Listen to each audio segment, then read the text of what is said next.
tech scene. I also love working with the team at Bamboo Detroit as an ecosystem developer and developing their mobility programming, as well as I've co-founded Shine and Rise here in Ann Arbor, an organization for women in tech.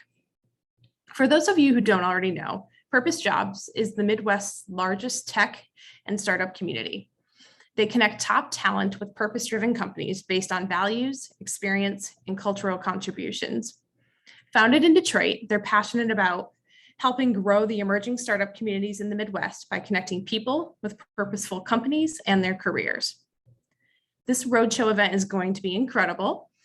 It is important not only to give our wonderful Midwestern cities the attention they deserve, but also shine a light on the people, tech companies, as well as communities growing and thriving here in the Midwest. I, like many of you, will have relocated back to the Midwest 6 years ago because of all of the excitement happening here in this area. I hope through today's session that we'll leave feeling inspired and excited to have the opportunities that exist in Detroit and Ann Arbor. For today's schedule of events, we have some really great sessions coming up. At 2:05 p.m., we have the Life in Detroit and Ann Arbor, hosted by my good friend, Jacob Evans-Smith. At 2:35, you'll get me back to talk about Detroit and Ann Arbor remote, how we work remotely in this region. At 3 o'clock, we'll have a behind the scenes with Workit Health, Blumira, Signal Advisors, and Autobooks. And then at 4 p.m., we'll have an awesome kickoff to a virtual career fair. Be sure to check out all housekeeping reminders in the chat. And we're going to welcome Jacob Evans-Smith, the Community Director of Collider Detroit. Hi, everybody. My name is Jacob. Give me a thumbs up if you can hear me okay. As Alison just mentioned, I am the Community Director for a program called the Altimetric Collider, based here in Detroit, which is effectively a community of tech innovators who are passionate about solving problems with technology. I have personally, so this session, as Alison alluded to, is going to be all about living, working, and playing in Detroit and Ann Arbor. My perspective, I come at this having worked in the Detroit tech scene since 2012, so definitely have some perspective. I also used to live in Ann Arbor. So to kick things off, we're going to watch a quick video and then dive into our superstar panel. Take it away with the video.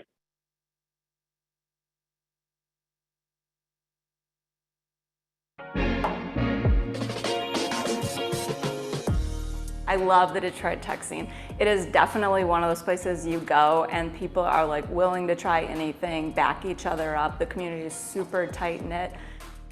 There is no one that's more encouraging than someone that lives in Detroit. That sense of community really helps build the vibrancy and like enthusiasm for entrepreneurship that you see in Detroit. More companies got investments in the last year in the Detroit region than had ever gotten prior. Ann Arbor is this really unique place to start a tech company. So many companies are successful at raising funds, making headlines, for their innovation. There's so much going on here, from the food scene to the culture scene, entertainment, then you have the university. I think that's what I love most about it. There's just so much to offer here. If you're not excited now, I don't know what's going to get you excited. So now I'm really excited to kick it off with, as I mentioned, a superstar panel who are going to introduce themselves. We're operating on a very quick timeline here. So I ask that each panelist keeps it to a little under a minute if you can, but kind of speak to who you are, what your current role is, and kind of what brings you to this table. And ideally, kind of where are you currently based, if you wouldn't mind. So first and foremost, Monica, I see you there. So Monica Wheat from Techstars and Venture Catalyst, take it away. Oh, you're muted, Monica. Can't get that right even this far into the pandemic. Hi, everyone. My name is Monica Wheat. I am the Executive Director of Venture Catalyst and the Managing Director of Techstars Equitech. And Monica, are you Detroit based? What brought you to that role? Kind of just quickly, if you could speak to that. Yeah, sorry, I missed the first 2 minutes. It was not giving me sound. All good. Yes, so I am based in Detroit. But I'm currently working on a accelerator for Techstars that is in Baltimore, Maryland. But I've been based in Detroit for I don't know, 20 plus years, something like that. I've been here. I grew up here. I went to school in Ann Arbor. And I've been a part of the Detroit ecosystem building for the better part of the last 10, 15 years. And what made me stay, I think, is one of the things I always say is that I felt like any way and anywhere that you turned, that you could touch opportunity and be engaged with it and be a part of it. And it wasn't something that was, this lost broader thing that is in a lot of other cities. You could touch and have an impact on opportunity. And so for me, that was definitively one of the reasons why I've been a part of this ecosystem since the early 2000s. That is fantastic. Mr. Paul Reiser, if you wouldn't mind taking it away. What's your current role? What brings you to this conversation, and where are you living at? Paul Reiser, thank you guys for having me. Thank you guys for putting this on, Jacob and the team. So appreciate you doing this and everything else that you contribute to the city and the region. I'm a native Detroiter, born and raised in the city of Detroit. I'm currently the director of Detroit Urban Solutions at TechTown Detroit. So it's a program of TechTown Detroit. TechTown Detroit is Detroit's longest standing incubator and accelerator. And so I have the great fortune of just being connected to not only great other ecosystem builders like the folks who are in this room and on this panel, but the great entrepreneurial spirit that's a part of this city and a part of this region that's not only here today, but has been here, and I think will get even better and better going forward. So what was the other question? Did I miss a component? I'm sorry. No, you nailed it. You nailed it. Got it. So now Phil Santer from Ann Arbor Spark. Hey everyone, happy to be here. Thanks for putting this on. Phil Santer with Ann Arbor Spark. I guess my title is SVP and Chief of Staff. We're basically a tech incubator. We also work with growing and mature companies to help welcome them into the region and help them grow and be successful. I have been in Michigan my entire life, save for a couple of years when I was in Washington, D.C. and made a decision to come back here, but that was probably 15 years ago, I think, at this point, and have been here ever since. And it's probably worth noting, since I think I'm going to be a little bit of one of the Ann Arbor reps on this call, that I actually went to Michigan State University, which I guess is a little bit unique given that I play here in Ann Arbor. So a little bit of context and background there. So thanks for having me. Absolutely. And Ivana Kalafatic, please help me understand if I pronounced your name correctly, and also if you could share a bit about what brings you here today and where you're living. You nailed it. Nailed it. So I am the founder of a media platform, Detroitisit, and a digital marketing agency, Together. I had a startup in the early 2000s. So like Monica and Paul, I've been within Detroit for 20 plus years. No need to count those years out because they go by so fast. So I had a magazine then and translated into media and marketing now. I left in 2009 and came back in 2014, also because of the incredible excitement. I was in New York for quite some time. And I think just about every day I would see or hear something about Detroit when I wasn't in Detroit. So I was like, this is time to come back again. So I'm thrilled to be back in Detroit, and we're working on a lot of pretty unique or interesting out-of-the-box digital and social media and content-related platform concepts and projects. And a lot of them are also city-related. So I'm really fascinated by the intersection between content, hyperlocalization of that content, data, and then getting people to do something with that. So this is also a great time to be in Detroit. Did I miss something also? No, I think that was fantastic. You all are ahead of the curve. That was the most succinct intros I've ever heard in a panel. So thank you so much. So as everybody can see, we're joined by some folks that really have deep expertise and longstanding commitment to this community, which is really exciting. So I'm curious to know from each of you, several of you touched on this a little bit, but kind of what, either if you came to the city, what attracted you, but specifically kind of what keeps you participating in the Detroit tech community? What continues to light your fire? And feel free, anybody who wants to step in and take that one. So I'll jump in.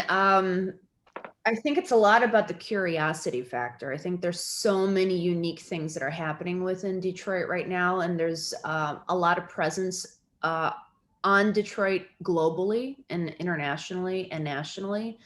And sometimes I wonder if we even realize what a hot commodity we really are.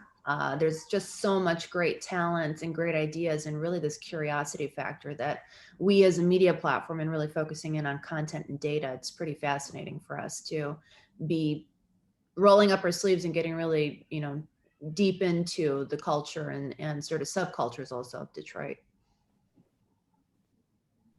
I'll say, I left and went to college, and I made a conscious decision X number of years ago, right after college, in order to come back. And it was because of what Ivana just mentioned. Ivana just mentioned of the kind of the it factor that Detroit has, and the ability and the desire to contribute to something that I knew I could have a hand in, and it'd be much bigger than myself, of course. But it also is a place where you can have an imprint, where you don't get lost in the shuffle. It's big enough to make a difference and to be recognized, but also small enough and a big, small family enough and tight knit enough to where there's minimal levels of, I think, of separation for access, for who you need, when you need them, and where you need them. I think Detroit's cool again. I mean, that's just fact of the matter. We've been through our tough set of challenges. I think we'd all be remiss or blind or just unfair to the conversation to not be honest and say, the city's had a fair set of challenges, just like many other, large or urban cities across the United States. So that's no different. But I think that, we've got the best ahead of us. And so if you're going to be a part of something, and you've weathered the storm, why not be a part of the trajectory and reap the benefit of it and contribute to that? Yeah, and speaking of that trajectory, Monica, I'm curious if you could speak to just what's changed over the past decade in the Detroit tech scene. I was gonna say my favorite thing that I always quote is, I remember when we first started doing national programs or bringing national partners here, and we would jump on the call, the different cities, and we would say, people would question, not realizing we could hear, why is Detroit on the call? And I heard that, and I still remember that to this day. And then I remember when it changed. I remember when they wouldn't start the calls till we got there. And I remember they were waiting for us, or then that's how we started doing work in other cities, because the other cities wanted to partner with us or wanted to learn what we did here. Same thing, I was overseas right around college time period with GM in Shanghai. And when I came back specifically because I saw opportunity, and I saw things that we had that, I knew that I wasn't going to get a chance to touch in other spaces or places. So that ability to push and pull levers. But what's changed, I think, honestly, I think I always tell folks other too, is that when GM and Chrysler went into bankruptcy, I think that was a switch for the ecosystem, because I think it made people think about what was stability and how you build wealth and what tech innovation and where it existed. They began looking and more open to other ideas. Now, luckily, both of those entities came out on the other side, and they've continued to be even more in innovation and changing, what they do. But I think just the idea of where technology and innovative ideas come from and the talent that's here to build it, I think a lot of those things just keep drawing more and more people. It's that opportunity you can touch everywhere you look. Again, I think that's what draws and brings folks. And that's the cornerstone of innovation in any tech ecosystem, and we have a lot of it. I think we can get into this more detail, but also just the amount of resources available, the number of startups and large tech companies with a presence. Monica's representing Techstars. Techstars has a presence in Detroit, as well as a number of other large national accelerators and different programs. That's all new over the past 5 years or so. I want to work in Phil. So working in Ann Arbor, Phil. So could you speak to kind of that same question about kind of what what's exciting, what's rewarding about, working in the Ann Arbor tech scene? And if you wouldn't mind kind of tying it in, I think a lot of it's, what is the connection to Detroit? How has that changed as the Detroit tech scene has emerged to kind of catch up a little bit with what Ann Arbor's been doing for a few more years? Sure, and maybe I'll underscore a couple of points. And I'll be honest with y'all. I didn't initially come back. I think Monica and Paul and Ivana have talked about coming back for pretty high-minded reasons. I came back because I wanted to get married, to be honest, which is a great reason maybe to move. It was for me. But at first I was like, okay, where is this going to kind of come through? And I think Paul was talking about the way to be able to make sort of an impact. And I think that accessibility is one of the big things that maybe underscores what we have going on in Ann Arbor and Detroit in a different kind of way. When I was living in DC, you're talking about federal government, you're talking about organizations that are really in their niche focus and doing a lot of great work, but there's a lot of noise and a lot of activity within that system. And when you come back to a place like Michigan, you come back to Detroit or Ann Arbor, you be able to actually interact and meet and engage and take on things and hopefully move the ball forward into a positive way. And so it's much more accessible and touchable, I think, in that way than other markets that I think people have an opportunity to work into. And I think in terms of what's going on and what's exciting is that you've got really a collaborative region that I think is working differently in ways than I think we've ever seen before. Between things where you recognize, okay, you need to understand and tap into technology that might be coming out of the University of Michigan, and then you need to actually collaborate and figure out how you're going to sort of push off those products in a larger way. And it takes an overall region. And I think there's been a really dedicated focus on trying to ensure that we're all rowing in the same direction and working together in a larger way. Some of that's just meant really simply just doing things together where we get on I guess in pre-pandemic times, we get on the road and make sure that we're meeting up with each other individually and in person. And now we get a chance to do that virtually as well. But it's a really interesting thing. And I want to underscore what I think Monica had said as well. I think that moment about the GM bankruptcy and the bankruptcies that went through with the automotive companies, that was really a watershed moment in terms of, I think, changing sort of the culture of how we were looked at. And I hadn't thought about it, but from that perspective. So anyways, always learning. Thanks, Jake. Yeah. I want to quickly get into something. So a few people alluded to kind of just the cohesiveness and the camaraderie. I'd like to get into that a little bit more, where talking with friends in New York or Chicago or some startup ecosystems or tech ecosystems that maybe are a bit that maybe have a different kind of flavor in some ways. I'm curious, kind of, if anyone can speak to that. I think for me, I've really felt a strong sense of kind of a rising tide raising all ships, and that there's really a commitment.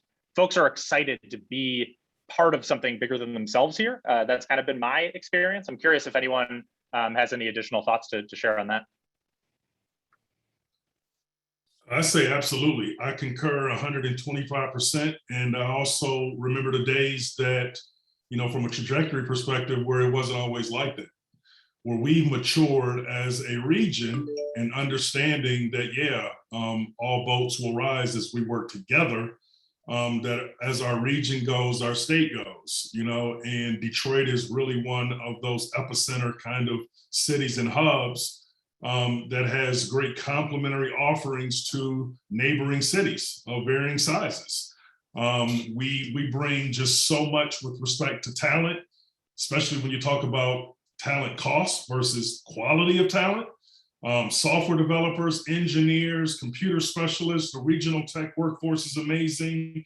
The uprise of our innovation ecosystem, the players and the stakeholders who are here that I think Monica was referring, who weren't here 3, 4, 5 years ago, is absolutely and utterly amazing. And now we are a magnet, where it was a time where, you wave $100 and it'd be tough maybe to get somebody to come down and visit or pay a visit.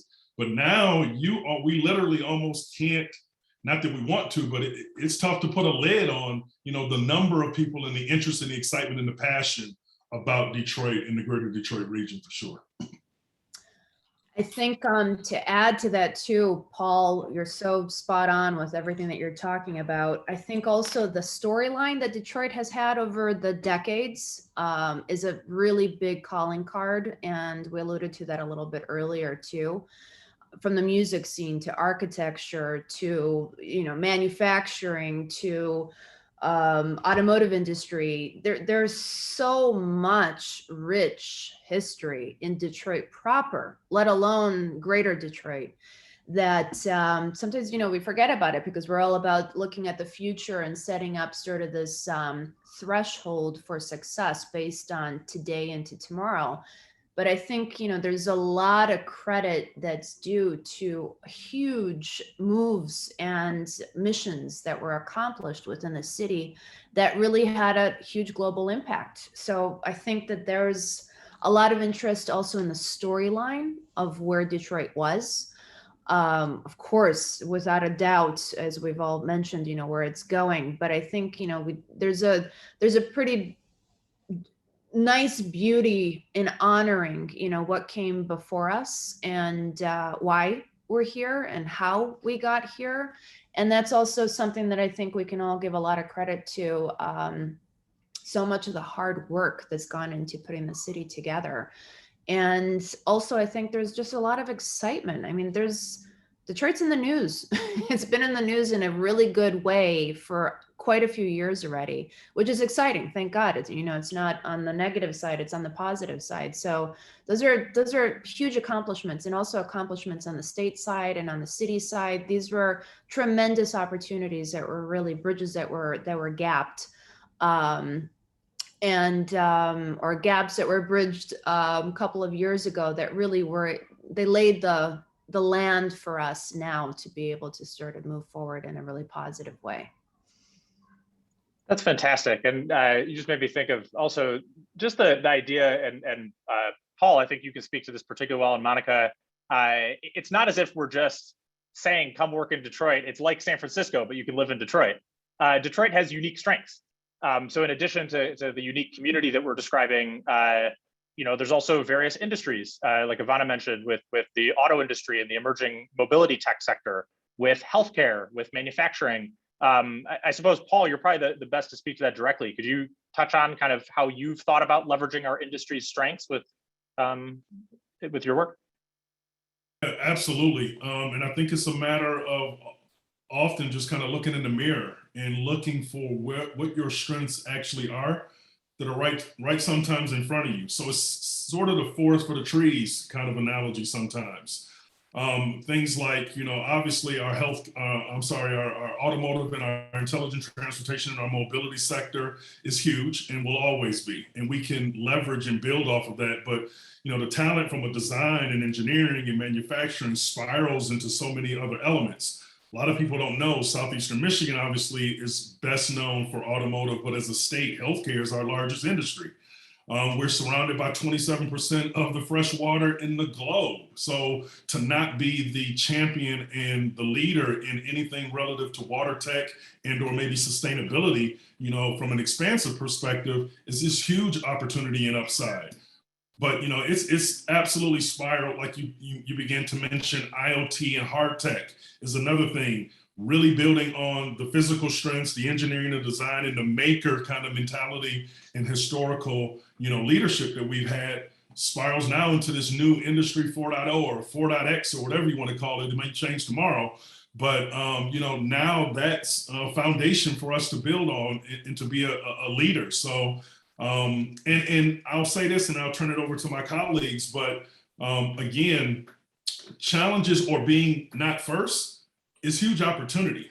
And there's one opportunity to learn from others, but also, Detroit in our region is seen as like an innovation playground or melting pot that's fertile for opportunities where things are not so carved out and defined and prescribed.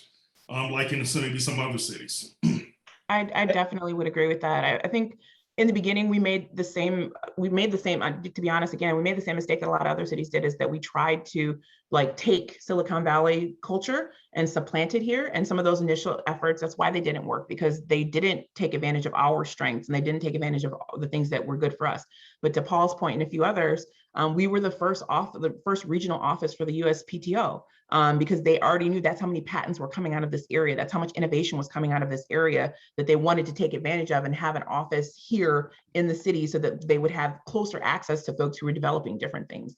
And I've been really deep, recently into a lot of green tech and blue tech, as Paul was mentioning, is the sustainability plays and the water tech plays, but also that med tech and health tech and anything in the biosciences, things like that. That's actually where I got my start. When I was at the University of Michigan, I was going to be a biomedical engineer. I was doing all this other stuff, it was a whole different side of my career, because it was so strong, and Merck and all these other companies had their headquarters in the Ann Arbor space, and you had that direct access. But then also on the automotive side, when you're doubling down into autonomy and you're doubling down into all the ancillary and partner industries that have driven the automotive industry, but also drive parallel technologies. So I think it's that space in that moment of, we didn't have a mold to fit, so we had the ability to build whatever we wanted, basically like whatever we were willing to support, is a better way to put it. And we decided to support, our strengths and the way that we connect and the way that we support one another,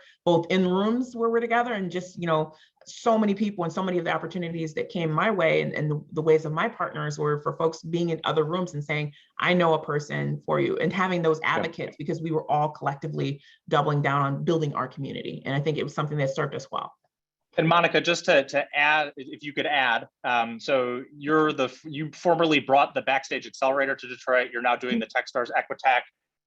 You're involved in all types of different things. Can you explain why are these different large national programs focusing on Detroit when it comes to underestimated founders, and how that serves as an advantage to our region?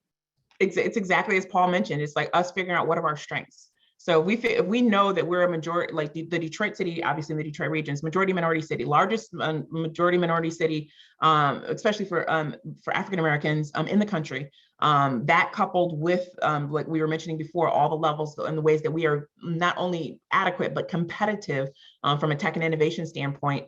And then the fact that we didn't have any of the DNA that those issues that other cities that are trying to build in now.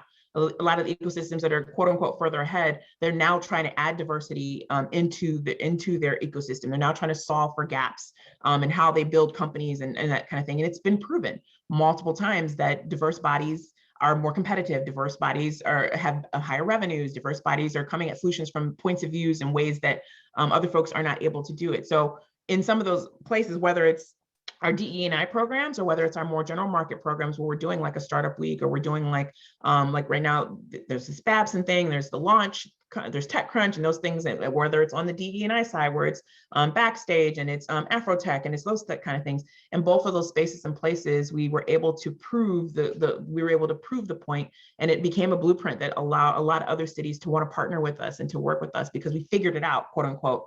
Honestly, it wasn't that hard because our city is the way our city is made up, but it was us like putting that work in consistently to say, this is a value to us. This is a value to our ecosystem. This is a value in how we do business.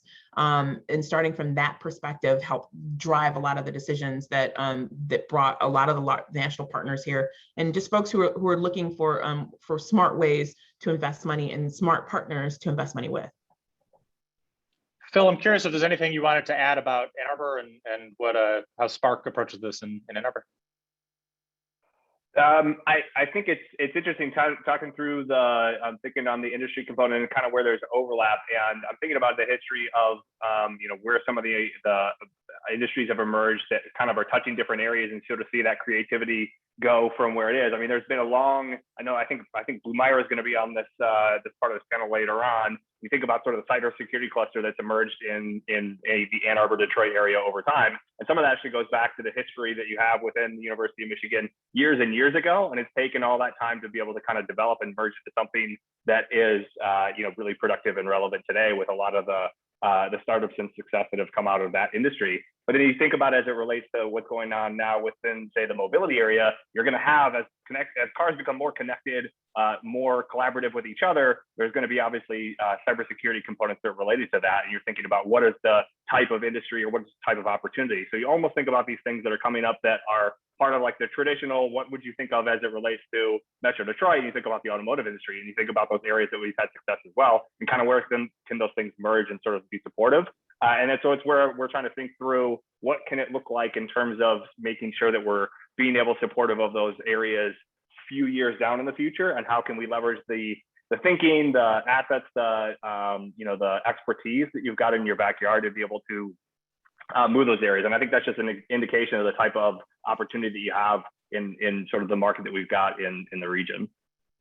And when Phil talks about the emerging cybersecurity sector, we had Duo Security, a unicorn exit just a couple of years ago out of Ann Arbor, as well as a number of different emerging things. But you're starting to see these large exits and large market capitalizations for startups in a way that just wasn't happening however many years ago. So that's just another really exciting, and you see the proliferating impacts of that kind of spilling over, and then there's more resources available and more talent attraction, all those types of things.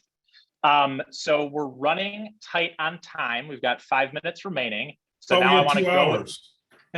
I wish we could talk for 2 hours.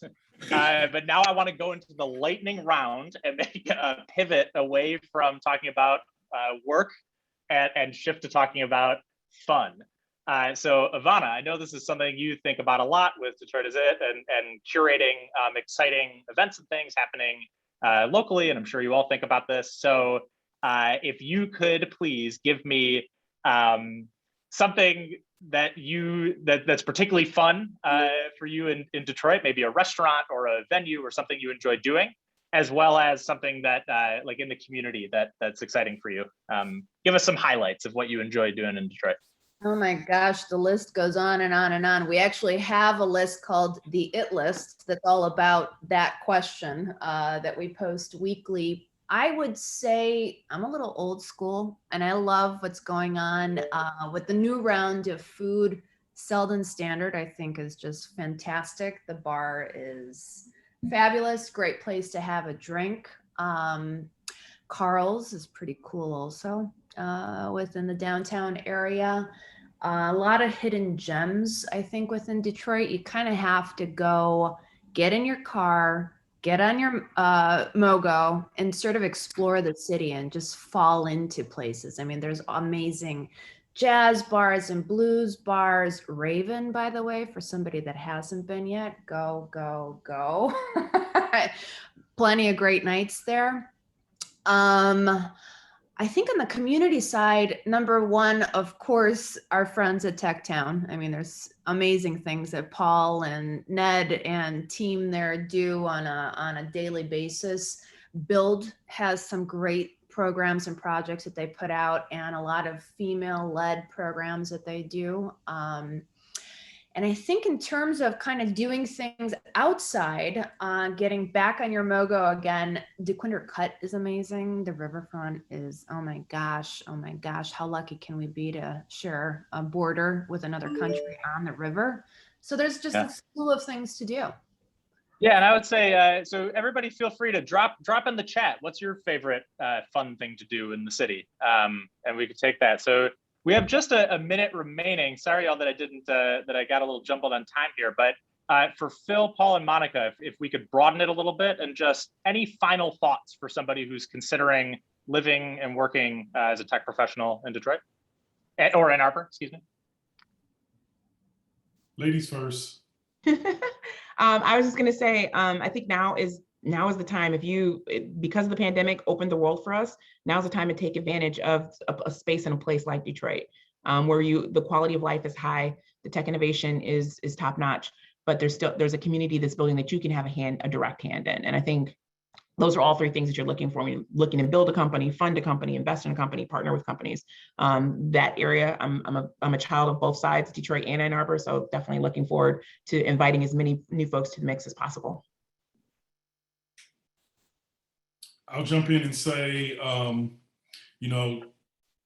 Detroit, Greater Detroit, it's accessible, it's resilient, tech talent and other talent is abundant, but it's also a very diverse city and region, diverse from a cultural perspective, from a ethnic perspective, from just so many different facets and dynamics that make us what we are and who we are and what we will be.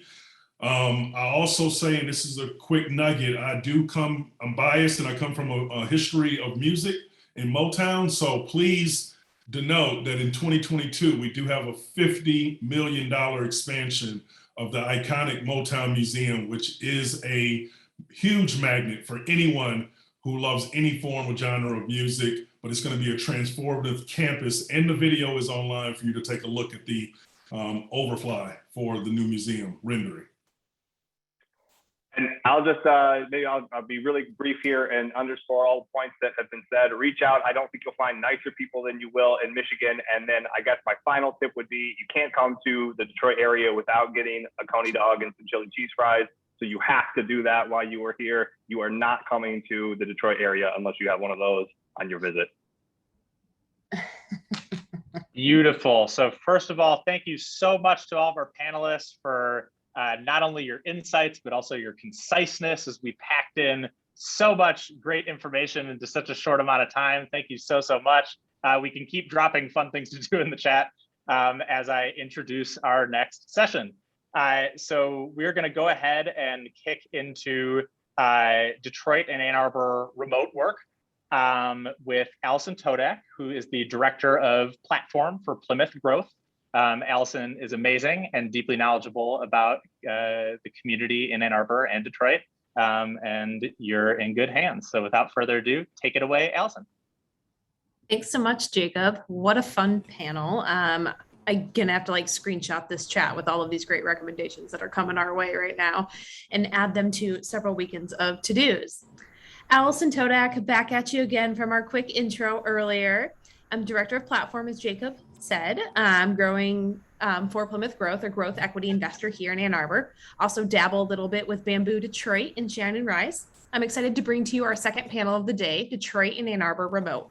Today's session is going to highlight the benefits of Detroit and Ann Arbor, what they have to offer to remote workers, and why many people choose to come back to this area. To get us started, we're going to watch a quick video and then we'll welcome our panelists.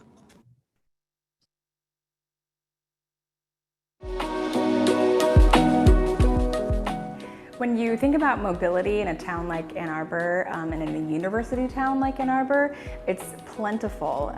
It's a super accessible town. And let's face it, cost of living compared to California or New York is much lower. So for all of these reasons, Ann Arbor is this really interesting, talent-filled community right here in the Midwest. Detroit, there's just a lot of new flavor happening and a lot of really cool community building happening, and I think people want to be part of both, and it's really easy to be part of both. And there's also co-working spaces in between two that people kind of unite at. So it's I think that a lot of people recognize that Southeast Michigan or even the Midwest more broadly needs to band together in order to kind of push forward and have the best ideas get supported.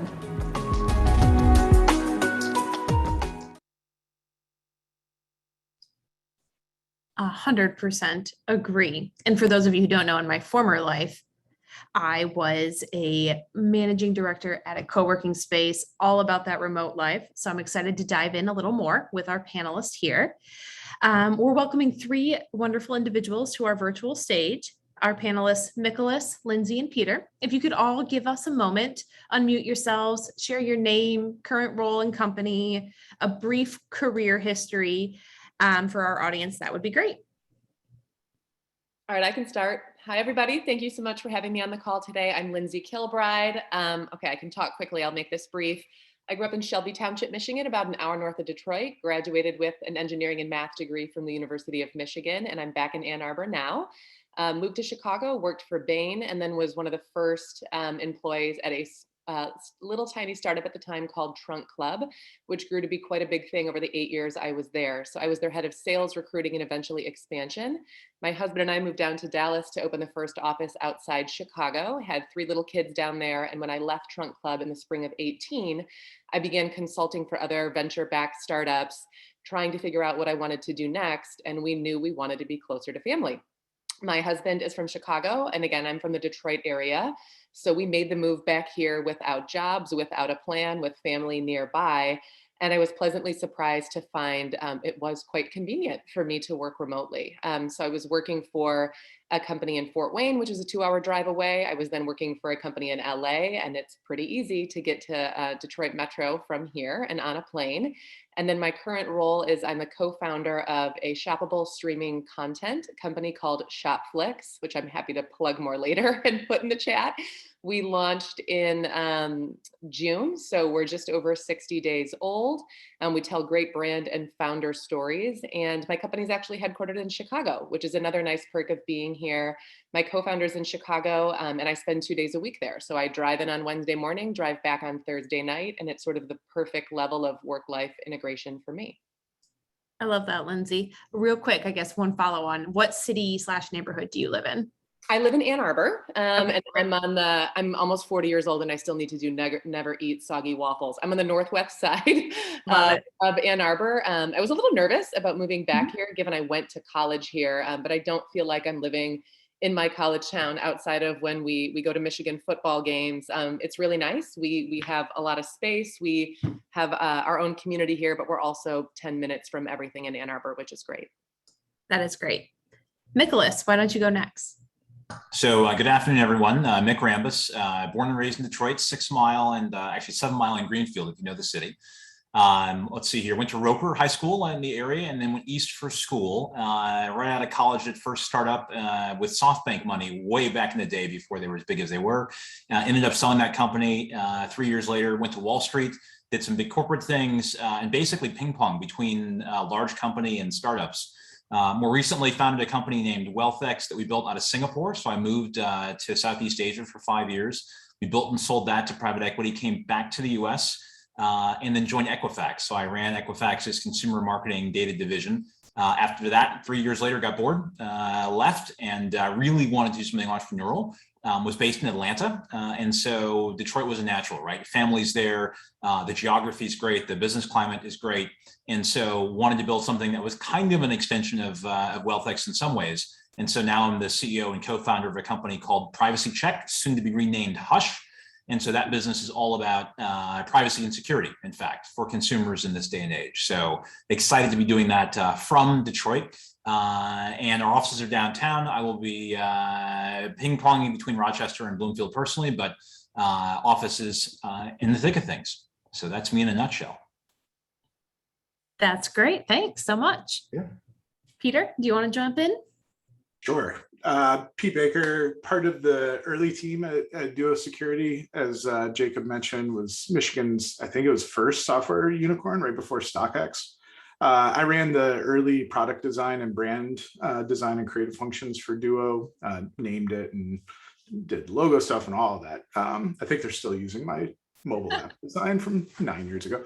But we actually got acquired by Cisco a few years ago. And so as part of Cisco, I was running brand for the larger Cisco security business for a while. And all told, we had about 40 staff on the creative team, which was kind of unheard of for even the smaller startup that Duo was, but for Cisco, it was really bizarre across design, web development, video and animation, writing teams, and all of that.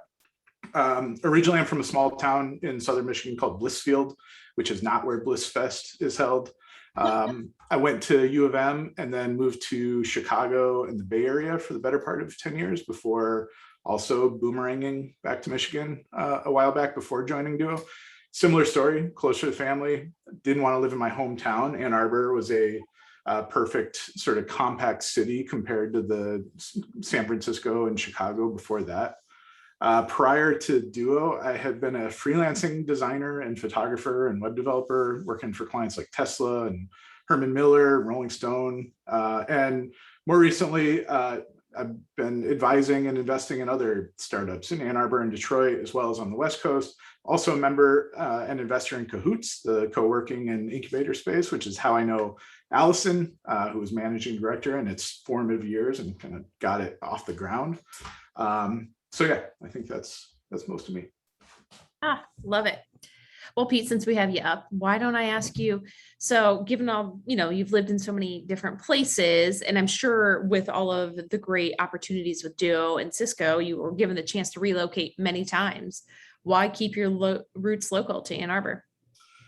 That's a good question. I mean, there was something really striking when I first moved back to town, that the willingness for collaboration here was just sort of astounding compared to, especially on the West Coast. There's very little exclusivity amongst creative people doing cool things here. When I first moved back almost everyone I met was like, I'm doing this cool thing. Your thing looks cool too. Want to jam? Like that was not the vibe I got out west. So that's a huge like benefit to the culture here, right? It's just doors are open to anyone who's willing to work on something with other people. And that sort of good nature, I think, is sort of part of the brand of, maybe the broader Midwest, but certainly Michigan. At the end of the last segment, somebody was talking about how nice everyone in Michigan is. Like, that's totally the case that I see constantly. If you are open and willing to roll up your sleeves and work with people on stuff, it's repaid in kind. And so that's really nice. There's certainly benefits to other areas, but I think one of the things that we have the opportunity for right now, especially, I know we're going to be talking about like remote work, cities are kind of normalizing, right? Like there's not the A tier and B tier and C tier. I mean, there's sizes and you pick what kind of size city you want to live in, but we've got access to all of the same stuff. Ann Arbor is a way more cosmopolitan town than it has any right to be for the size that it is, right? And that's the case with a lot of other college towns. And so you kind of have a lot of what you need, an opportunity for everything else at the same time. And, being 20 minutes from an international airport takes care of the FOMO of, stellar coastlines and stuff too. I totally feel that too. Somebody who's relocated from DC and continue to see like the busyness of the East Coast, but then I'm like, wait, I have all of these great things and opportunities too here in my backyard. Mick and Lindsay, I'd be curious why, as both founders of your own startups, why are you picking this Detroit Ann Arbor region to start your companies? I mean, I know Lindsay, yours is based in Chicago, but being able to like headquarter it from both areas. It is. And our team is actually 50-50. The reason I say we're headquartered in Chicago is maybe because we have a small production studio there, but we shoot a lot on location. So we're sort of a combo city company. For me, it's about quality of life. And there's a lot of things that go into quality of life. And for some, that might mean living on with an ocean view. For some, that might mean making trillions of dollars. For me, it means having the freedom and flexibility to do what I want and find joy in my job and outside of my job. And so it was a pretty personal decision. Again, my parents live about an hour from us. And so when COVID hit last year, I was working for an LA-based company and I didn't have any childcare. And I was running all things growth for them. And so my parents drove here, picked up my kids on Tuesday morning, dropped them off on Thursday night. And I worked 3 16-hour days so that I could parent the other 4 days of the week. And that might sound crazy to some, but for me, that was the perfect level of compartmentalization and work-life integration so that I could have my cake and eat it too. Same thing with founding a company here. I think there's really good talent. Not just really good talent, really good investors. One of the first things I did when I moved back to Detroit was met with the folks at Purpose, met with the folks at DVP, and everybody was so willing to make introductions and help. And it is true. I mean, there's like this hometown hero kind of feel that everyone wants to help one another out.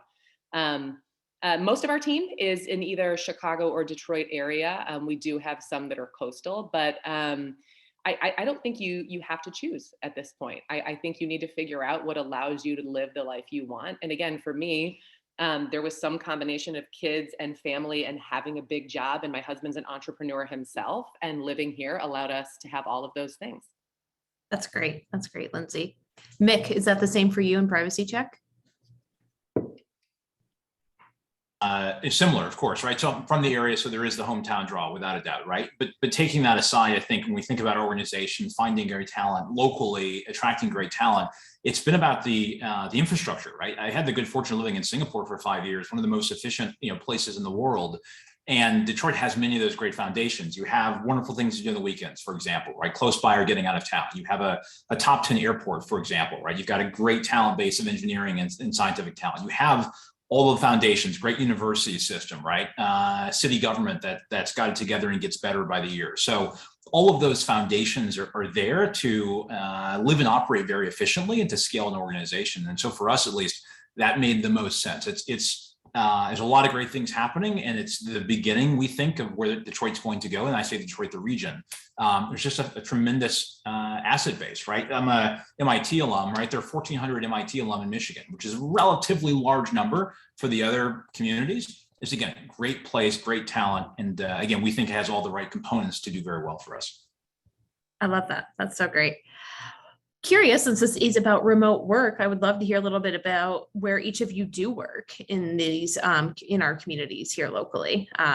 Is it your home office, co-working? How are you making the day? Where are you spending your time? I'm currently sitting in my kitchen, so I'm not sure about the rest of you folks. I don't know. I do crave the coming back in person, the connectivity. You know, everybody's getting a little Zoom fatigue, I think. I've started actually taking some phone calls again, which feels weird.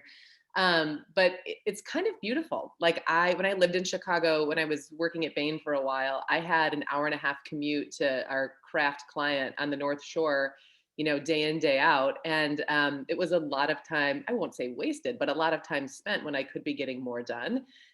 So I love the working from the kitchen, working from home. And it's also nice, you know, we're going through a fundraising round for my company right now.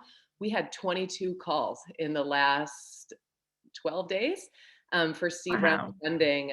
Yeah, just waiting on a term sheet, don't worry. But in all seriousness, it's kind of nice to be able to just move a little bit more quickly and maximize the efficiency of your day. I do also, though, I haven't been recently, but I frequent the Cahoots space in Ann Arbor. It is nice to have these little pockets where you can just get together with other like-minded people.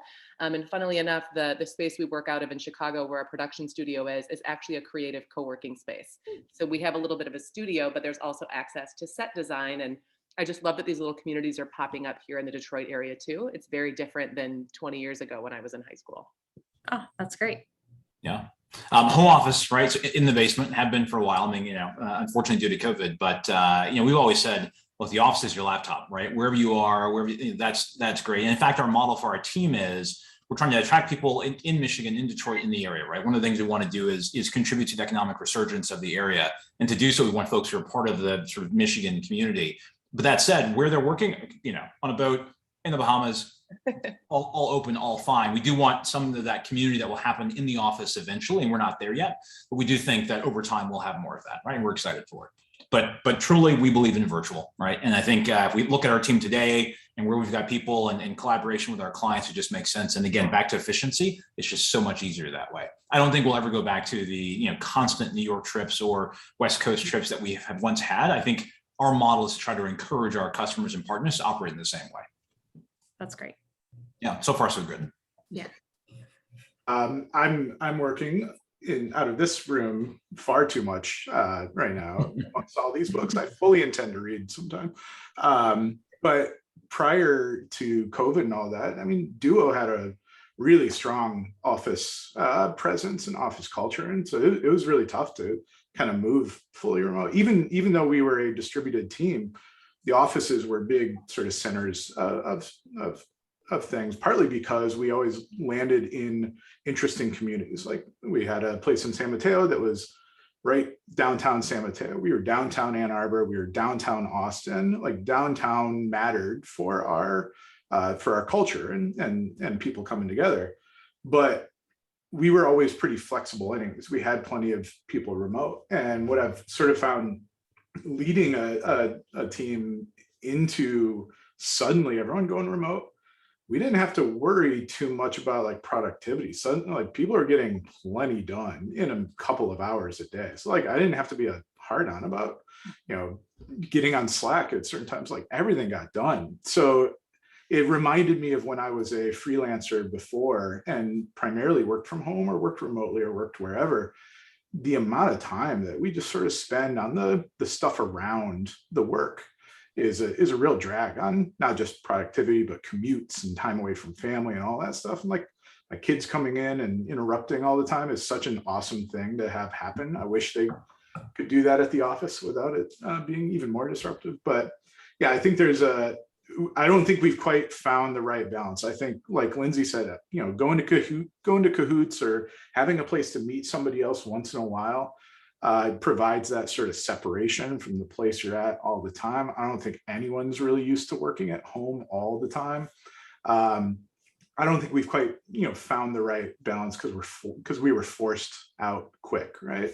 But I think there's a massive productivity and sort of focused work that comes from just being in a space that you're able to craft yourselves. I mean, I don't know how many other startup people are here, but like startup office design had started getting pretty cramped. We were sharing desks that kept somehow getting smaller every time we moved floors or something.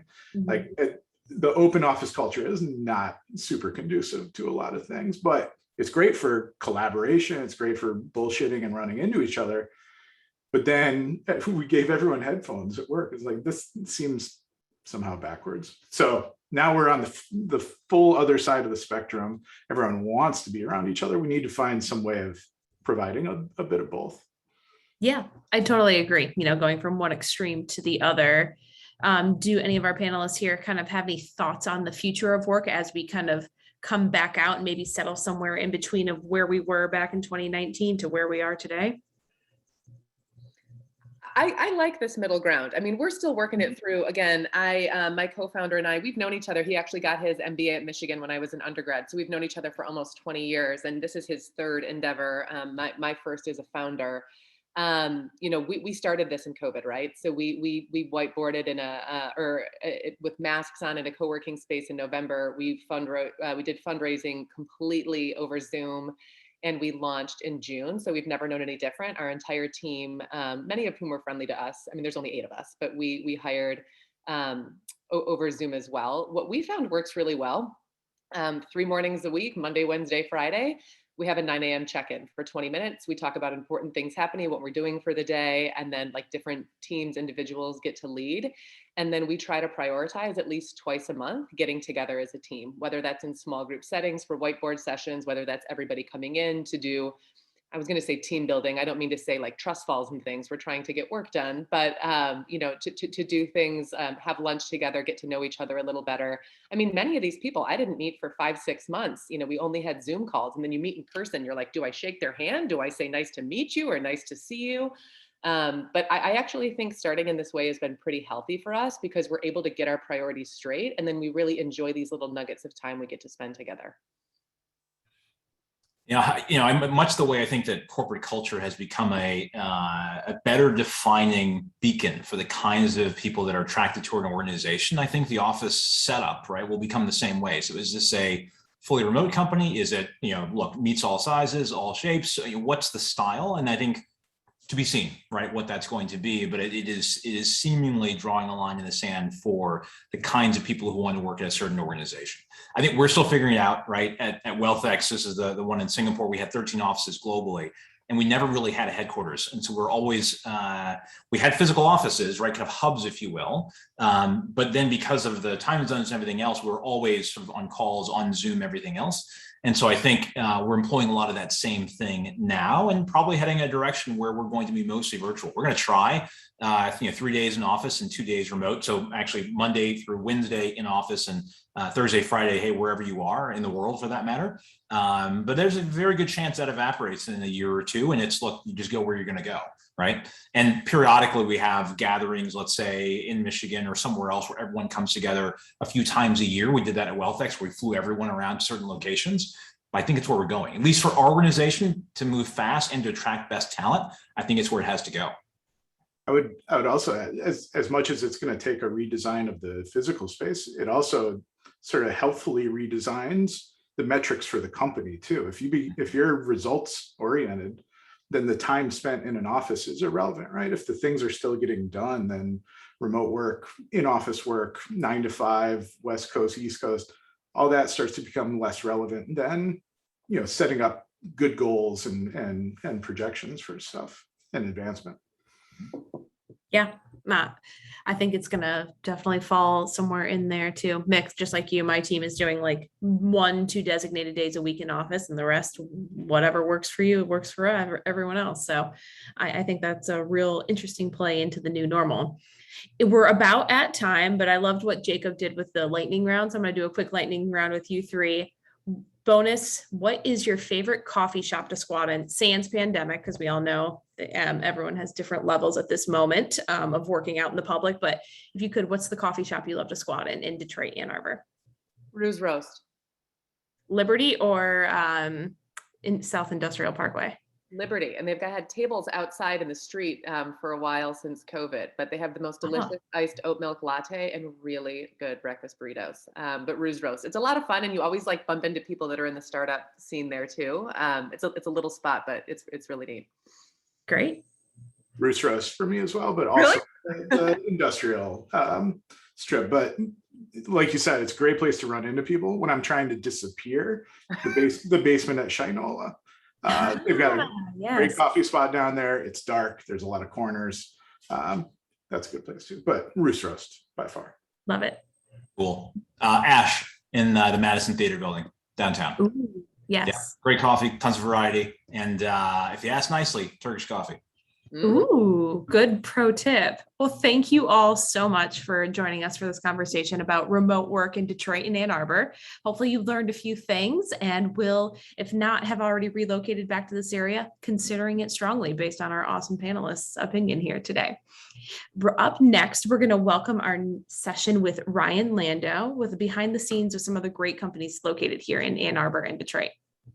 Cool. Thanks, Alison. And thanks, Jacob. Also, I know you're on the line too. This morning's discussions have been like amazing and just inspiring just to listen to everyone. So the goal of what we're going to do right now is we're going to be talking to 4 amazing companies. So Mara, Courtney, Kristy, and Christine, if you guys could unmute yourselves, that would be awesome. We're going to do some just quick introductions of who you are as a human and then a little bit about your company. And so this conversation from 3 to 4 p.m. is really focused on going behind the scenes in these 4 companies. And then from there at 4 p.m., we have a virtual career fair. So we have a bunch of people on this call and a bunch of people RSVP'd for the career fair coming up soon. So super excited about that and excited just to network and help people find jobs. So let's kick it off. And Mara, let me just see who's on the call right now. Mara, if you could just say hello, who you are, before you talk about the cool company that work at, do you mind just giving like who you are as a human, because you are interesting and so fun. Well, thank you for that introduction. Hi, everyone. My name is Mara. I am the head of growth at Trustpage, which I'll get to in a second. But as a human being, I am first located in Denver, Colorado. That said, my home base and my company's home base is also in Michigan. So I do a lot of recruiting and have a lot of life in my Michigan blood. And as a human, let's see. Well, I love to snowboard. I bought a travel trailer. I do a lot of camping. I've got a dog. All the kind of key core Colorado things that you would expect a human to do out here. I also do some photography, videography, and some leadership coaching as well too on the side. But happy to give a little bit of context on Trustpage if that's helpful too, Ryan. Yes, we will get to that in a second, but first we're going to go over to my good friend, Kristy. If you don't mind giving just a quick intro on who you are. Yeah, thanks, Ryan. Hi, everyone. I'm Kristy. I head HR at Workit Health. I'm from Grand Rapids, Michigan, and live in Detroit. Came to Detroit for the startup scene, and that's also why I've stayed. Things I like to do. I have a dog that's very rambunctious, so outside a lot, just staying active. We got some kayaks this summer too, so we've been hitting the Detroit River and having a good time staying outside. Cool. I love it. And Courtney. Hey, everybody. I'm Courtney Papcun. I manage the talent acquisition and people and culture efforts at Blumira. Born and raised in Michigan, didn't venture far for school. I went to the University of Michigan where I got a degree in psychology. So grew up in the Southfield area, but now I'm in South Lyon, close to Ann Arbor, where we spend some of our time in the Cahoots office. And right now, I think my main focus is work and helping Blumira grow, and then spending time. I've got 2 little kids at home, so I have a 3-year-old and a 7-year-old, so we're quite busy getting ready for school. So it's just been a busy summer full of kid-focused activities, which is super fun. So yeah, happy to be here, and thank you for having me, Ryan. Absolutely. And Christine, my friend. Hello, Ryan, and hi, everybody. My name is Christine Karaptian. Let's see, as a human, well, right now I'm suffering from an ear infection, so I'm hoping you guys can hear me okay. And I tried to sequester myself in the office today because I know I'm talking louder than I normally do, so because I can't hear. I am head of talent at Autobooks, which is based in Detroit. I make my home here in the suburbs in Livonia. My husband and I have zero responsibilities other than ourselves. No pets, no kids. We spend a lot of our time traveling. Pre-pandemic and post-pandemic, we've spent most of our free weekends at our cottage in St. Helens, Michigan. I love it. And Christine, let's go back to you. And first of all, I hope your ear is doing okay. And if there's anything we can send you, just let us know. But most importantly, like, you know, a lot of people advertise like what their culture and who they are as a company on their website. One, what is Autobooks? And two is like, what's one thing people might not know about Autobooks? Yeah, oh gosh. There's probably a lot that I feel like we're just sort of this little silent company sometimes. So we're fintech. We've created a banking software that helps small businesses better manage their cash flow, and they do that directly in their internet banking platform. So think payments and invoicing and financial statements all rolled into one software that gets deployed through their bank. From a, you know, I mean, we're typical startup. You can kind of see the urban walls and feel behind me. That's, you know, this is how we live and breathe. But probably something that you don't know is let's do something fun. I won't talk about too much business just yet. We really just upped our game on our in-office snacks. Like we're in a Bedrock building. So if you're in Detroit, you know, we have slushies and we have popcorn. But they put snacks under me, and I was like, oh no, we need more than just popcorn and slushies in this place. So we've upped ourselves to kind bars and healthy snacks and LaCroix, and I'm telling you, everybody who's been in office has just been so they've just loved it, and they keep asking me for new flavors and whatnot. So we've had a lot of fun with that. Cool, I love it. And Courtney. Sure thing. So Blumira is we provide a SIM plus detection and response. So SIM stands for security information and event management. So typically we're serving sort of the SMB mid-market realm of customers, maybe those who are too small to really be able to manage their security alerts. We're cloud-based, we're pretty small still. We're around 40 employees, so definitely early stage startup. Originally based out of Ann Arbor, but we are distributed right now and fully remote. Although we are in the process of adding some actual formal space in Cahoots. And gosh, I don't have anything as good as Christine. I miss those snacks that we had at Duo. LaCroix was like always like the best thing ever. Just realized how much I miss all that. I think one thing that's unique about Blumira that I didn't really notice, but now appreciate even more being there, is that there's a really big, and coming from the people and culture side of things, I appreciate this, but there's a really big focus on mental health, especially within like the cybersecurity industry. I don't think everyone necessarily realizes that that's a thing, but we're filled with, we're a group of problem solvers and people who have really strong work ethics. And as a result, that can lead to a lot of like mental exhaustion and stress. And so we have a couple different things that we promote internally just to support mental health. And it's not something that we always talk about. We're always focused on the product, but again, something that I think is really important and that we're trying to socialize to the greater cybersecurity community as being really important to our culture and to our people. Amazing. And yeah, we're actually going to talk about that a little bit more, but Mara, and then we'll go Kristy. That was a really good note to leave off on, because I was also going to pulse on the sustainability of wellness and all things mental health, particularly in security at large. So thank you so much for that lead in intro. So a little bit more about Trustpage. We actually were founded a little bit more than a little over a year ago, and we are really a collaboration and communication platform for communicating on all things trust, building trusted relationships with your customers. Right now, we recognize, and we saw this problem at our last company where we were consistently run into scaling to the enterprise brands, selling into them, and recognizing that security and passing their InfoSec was a massive roadblock in our sales cycle. So we created a platform to make that easy, streamlined, and of course, audits automated as possible. From a culture standpoint, one thing you may not know is that we really are prioritizing the value of sustainability.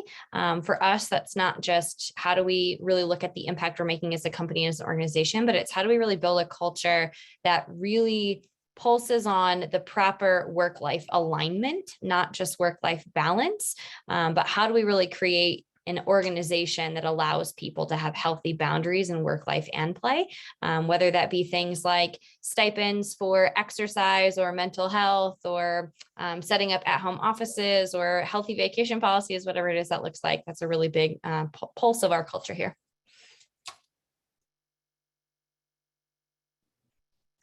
Awesome. Hi, everyone. I'm Kristy again. I'm with Workit Health. Workit Health is a telemedicine addiction recovery startup. We're based out of Ann Arbor, Michigan, and exist in about 8 different states providing direct care. Our corporate team is really geographically disparate as well, but definitely have a soft spot for Southeast Michigan and Ann Arbor in particular. We do have a physical location there as well. On the kind of culture side, so we, obviously being like a telemedicine company in the mental health and well-being space, really prioritize that as an employer as well. This month, for example, we're doing a self-care day. So we toyed with the idea of everyone being off on the same day, but kind of just gave everyone a wild card of 8 hours off. And then we also have plans to implement next year a full week off for the entire company, so that it's less of a, oh no, my inbox is climbing, and more of a, we're all gonna just take a break here, which is really huge as like healthcare providers as well, to sort of have, a couple people on call as needed, but to really not have to be on call yourself. Yeah, I think that's kind of our go-tos right now. Cool. That's awesome. And Courtney, I don't actually know what the number is, but my assumption is you probably have chatted with like thousands of people at your Duo Security days, your Blumira and stuff like that. When a candidate asks you, or not even a candidate, just an individual asks you, says, "Hey, Courtney, can you like define the Blumira culture?" Like how culture is such, a feeling, art, science. It's a balance of like so many different things. How would you articulate that? Good question. So I look at it as like sort of our culture is founded on our mission and even more so our values. So I think what's most important is, or I guess how I would define it is extremely collaborative and inclusive. We're deliberate about creating an inclusive work environment, and that can mean so much, but again, that's always at the forefront of our minds. I think that we, again, have many individuals that have a growth mindset. So we're definitely focused on, creating an environment where people can take risks and fail forward, where people can take initiative to get things done and have a ton of autonomy to do things in different ways and promote new ideas and, again, have the autonomy to see those things through. So again, I guess, super collaborative, communicative, inclusive. That's sort of the way that I would describe us. And of course, very employee and customer focused as well. Cool. That's awesome. And then Christine, a question for you is like, the founders that started Autobooks, this isn't their first rodeo. They've done it a few times before and are just like experienced leader and also just like good humans. Do you mind just touching on like how that affects your culture, having leaders that have done this once, twice before? It's a very positive influence as you can expect. They've been down this path. So for example, in the last year and a half, we've more than doubled in terms of number of employees. That's something that they were well prepared for. And for an HR professional to come into that kind of environment is truly a blessing in that when you go to them and say, I'm going to need, X, Y, and Z to make sure that we grow, it's no surprise to them. So that part of it is a big positive. And then I think the second thing is they're just genuinely, authentically grateful that everybody that is at Autobooks is on this ride with them. They say it often, but they truly show, their actions show that they really mean it. Our culture is one of great gratitude and recognition. And I just love that, because again, I didn't have to come in and try to teach people how to recognize each other. They already did it and they love it, and they continue to do it without any prompting. And it's just a cool part of being with these guys. Cool. Let's bounce over, Kristy, back to you, and then to Mara. Again, if someone were to ask you, Workit Health, I know we even chatted this morning, Kristy, like there's just, every time I talk to you, there's like a passion about Workit Health. Whenever I chatted with you, just like, how do you define that culture? And how do you know when you're talking with a potential like candidate, it's like, all right, this is someone that really like kind of fits or contributes to our culture, rather than like, hey, this night might not be the right, I don't even like to use the word fit word. This is someone that's going to contribute to our culture. So I guess question one is like, how do you define your culture? And two is like, what is the it factor there for you as you're hiring new people? Sure, yeah. So to take a step back, Workit Health's mission in providing telemedicine to this like pretty underserved patient population is to democratize access to substance treatment care, and then more broadly, mental health care. So people that are interested in that kind of a mission, kind of come to the table with a pretty high degree of empathy. And that, I would say, is our main culture ad gauge. So the interview process for us really stems from being, a conversation about, hey, tell me more about your experience or relationship with the recovery world. It's definitely not a requirement by any means to come to the table with experience, but can you talk about it in a really human-centered way, and from a way of, being really solutions oriented to this, massive gap in the healthcare system. So that's kind of a lot of the interview process for us, is just having conversations with candidates about, how do you think about and address these types of conversations. Same question, Ryan? Yes, that would be great.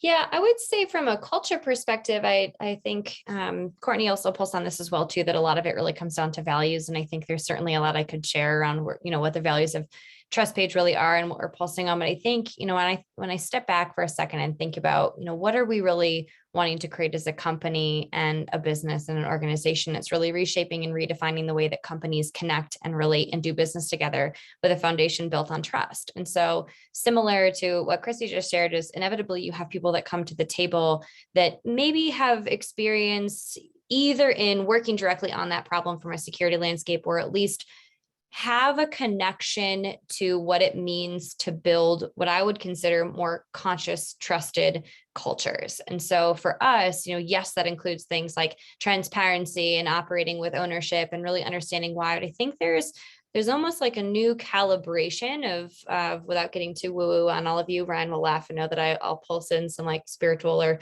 personal development language here and there. But I think there's this really healthy integration of energetics that are going on in workplace and organizations as well too, where people really want to know they can come to the table and really ask why, and have a high level of awareness and be retrospective and introspective around what's working both for ourselves and as a macrocosm for our teams. And so I think that's one thing we really see very strongly with the Trustpage team, is that we have built a culture around continuing to ask, does this work for me anymore? Does this work for the company anymore? Is the cadence and the way we meet and what we meet about what we needed 6 months ago versus what it is now? And how do we continue to refine? How do we build iterative experiences? How do we give people the trust to go do things and make mistakes and figure it out and learn all over again? And so I think there is that pulse around how do we really build something that is a new calibration of the way we do business around trust. Cool. That's awesome. And Kristy, back to you for a second from a Workit Health perspective. Again, you guys are hiring like crazy right now, and there's a lot of job seekers that are watching on Zoom right now or also being like broadcasted, and a virtual career fair is coming up in 40 minutes. So let's talk about something like really tactically. Like, I'm a candidate, I want to like apply to Workit Health and I want to stand out. Like, when you look at resumes or you look at profiles and you're like, hey, these are the ones that stand out, how as a candidate can they stand out specifically at Workit Health?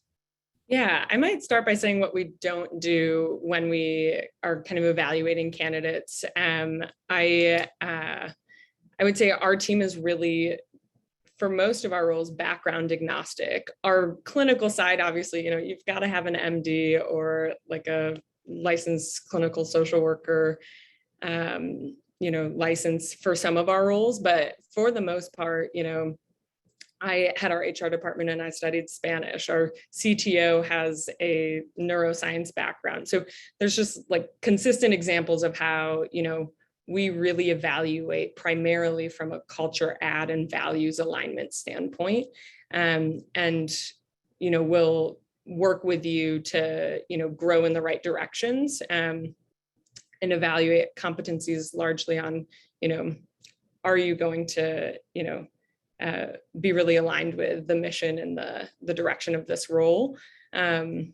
So I would say, we don't really look at resumes too much other than the like licensure standpoint. And, obviously for our engineering team, we want to know that you can at least learn Ruby on Rails if you don't already know it already, those types of, basic technical skills. But I would say, if you have a passion for the recovery world or you want to, get behind our mission, we're going to, work with you to find a role either now or down the line. We sometimes have interview processes go, 24 hours, so like really quick start times. And we've had people interview over the course of like a year and a half when we just didn't have a role that quite fit their expertise, but we, stayed in communication and made it work. And I think that might be a symptom of being a small startup that holds on to great candidates. But, we're at 150 people now and still have those types of conversations with candidates that just really align with our mission. So I think, if our mission interests you, definitely let me know, and we can always stay in touch too. Cool. I actually think I'm going to keep the same question for everyone because this is like the most tactical thing, as in job seekers are ready and interested in chatting with folks in about 40 minutes from now. So Christine, again, your team, I think, is around 100, correct me if I'm wrong, and is growing significantly too. Like, what can candidates do to stick out to you and specifically Autobooks? So I think this is a great question and really important. Because yes, while we're growing very rapidly, we have a lot of opportunity.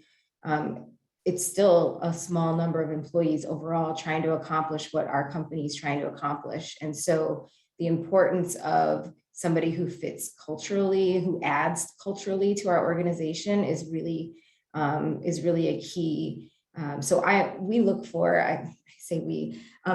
for what I think our organization most wants, which is somebody who's done their homework, who has an understanding of our space, and somebody who aligns well with our values and mission. So while we are a for-profit organization, we use our own hashtag of small business obsessed, right? If you want to help small business, if you believe in that, and if you find purpose in that, and you can get excited and passionate about that, we think that belongs on our team. And however you might show that in your particular skill set or career path, I would definitely look for that. It's just way too easy to click and apply, if you will, and not put the thought into really talking to whoever might be reading what you've sent through. So I think you just have to do your homework up front, show how you think you align to the organization and its direction. And that in and of itself can be an immediate standout because there are so many who just don't. Cool, that's great. Let's pass it to Mara, then Courtney, then same question. I'm on mute, sorry. I'm going to echo a lot of what's already been shared in that I think having experience or passion around the problem or the pain point or the mission of the company or the organization surely is the most telltale way to stand out, which when you're doing a virtual career fair, if anybody is on here and joining that, I know it's hard to do research very quickly. So if you haven't already, I think even just asking questions around, what type of mission or problem is the company wanting to solve and just doing your best to understand what that is a really a great start. I think, we're living in a time too, where we get to do purposeful work, right? I mean, that's why I love what you are all up to at Purpose Jobs. And so I think when you are passionate about and you find purpose in what you're actually working on, everyone's talking about this idea of contributing to culture and what does it mean to add value to the organization. And yes, there are roles that require a certain level of skill sets, and tangible technical aptitude and varying degrees. And if you can come with a passion and a purpose around the problem that you're solving, I think most people on this call would probably agree that we would be willing to bend some technical aptitude and maybe do a little bit more coaching, development, et cetera, to have your passion, your enthusiasm. And that's really the way that you can most strongly contribute. So I would say for me personally, that's the biggest thing I look for. I can find anybody all day long who can sell, really well, or who can, help me scale a sales team or a growth team. But what I'm really looking for is someone that's passionate about the bigger picture and who cares about the why. All right, I'll go next. I love this question because I've been recruiting for so many years, probably 15 now, and I'm very passionate about helping people who are looking for a new job. And that's sort of always an evolving thing, is how do I go out there and actually find a job? And so this is quite granular, but I would say to anyone who's here to maybe look for a new opportunity, some very specific things again. So I would make sure that your resume is like an accurate description of who you are and not only your career history, but some of the things that you're looking for. Maybe that's an opportunity to talk about your mission, some of your soft skills, and even tweak your resume for the particular employer, which also shows that you've done your research, just to tell them why you're interested. Along the same lines, I don't think cover letters are outdated at all. I look at a ton of resumes every single day.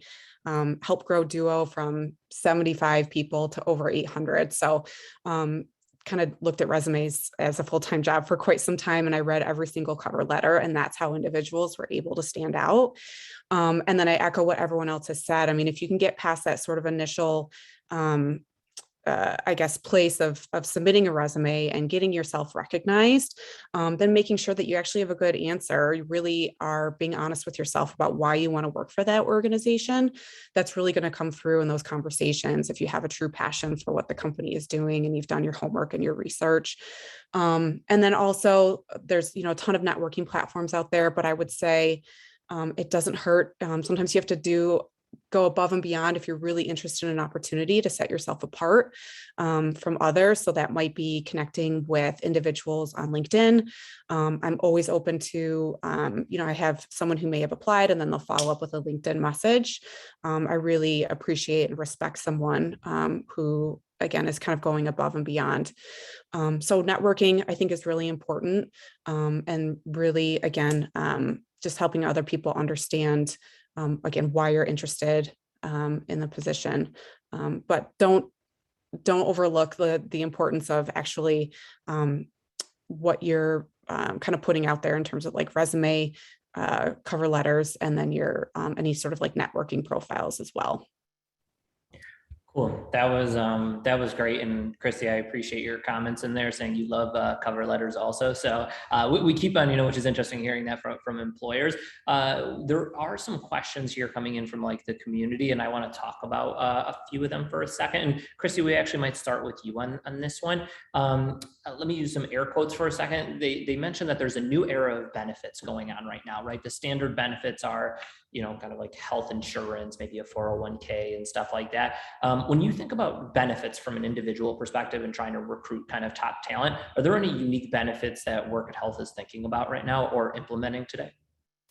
Yeah, I think so on the kind of self-care day and permanent like week off, not to be redundant, but those are the two things that are top of mind for me right now, just as we are kind of coming out of a really busy season and really, trying to implement a couple just like relief benefits. So those are the things that we've been talking about in the last days and weeks.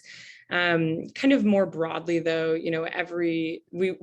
we're a little late to it this year in our open enrollment process, but really looking at how we can structurally help out the benefits process. So we work with a benefit administrator and broker called Benny, and they kind of link us with a whole suite of discounts and fast access to general health and well-being platforms. So like financial well-being, mental well-being, physical well-being, nutrition coaches, things like that. So kind of incentivizing team members to, be in the driver's seat of some of these other more external, care things in their life.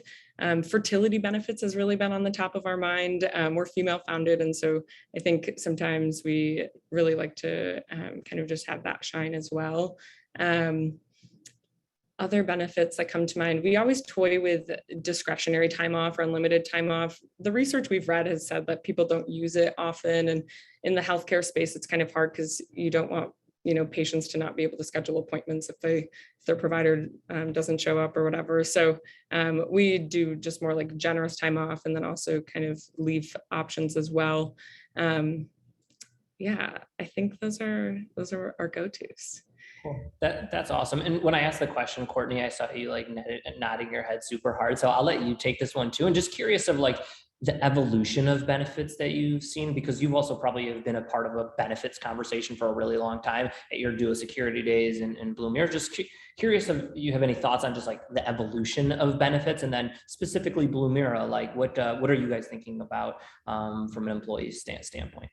Yeah, I was nodding my head because what Kristy said is super important and something that I'm kind of trying to process right now. So we have an unlimited PTO policy, which is something that we also had at Duo, and it sounds great in theory, but in practice, it can be a little bit more difficult. So one of the things that we're trying to do is just, again, be intentional and deliberate. And actually, it's interesting because we'll actually track the time because we found that that's a little bit more advantageous for employees to understand how much time are they actually taking. We promote for individuals to take at least 3 weeks.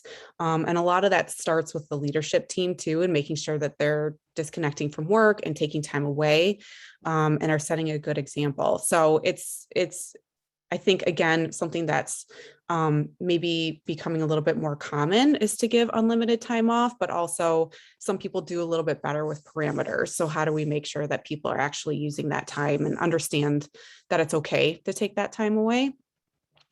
And that's actually something we had at Duo too, which I thought was pretty innovative at the time, especially for being like a startup organization. This is like 8 years ago.